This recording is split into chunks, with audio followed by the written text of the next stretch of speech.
Alright mga kasolar, so ito na nga, welcome sa ating YouTube channel. Regarding ito sa post sa FB page natin, kita nyo naman, maliit lang ang ating solar set. Bali, 4 na pirasong pouch type life po battery ang gamit natin dito.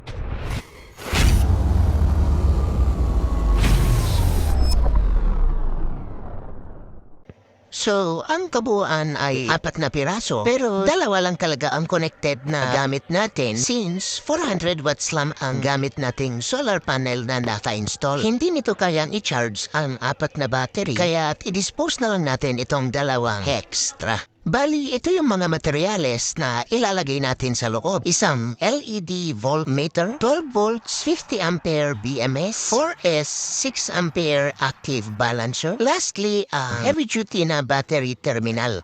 Saan ka pa dahil secure at safe na, kompleto pa ito ng overcharge at over-discharge protection. Nilagyan din natin ito ng insulation foam at play bago natin inilagay ang BMS at mga ibang materyales. Ayan na nga at nabuo na. Solid ang pagkagawa nito mga ka-DIY at makapal din ang wire na ginamit papunta sa ating battery terminal. Ipapakita ko lang ang reading habang hindi pa nakakonect ang BMS at active balancer. At ito naman noong konektado na ang lahat. So meron itong reading na 12.99 volt. Sakto lang para sa resting voltage nitong ating battery. Alright, so i-finalize na natin at ilagay na rin natin ang takip.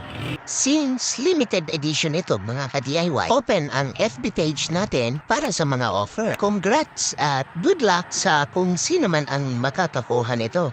Bye-bye!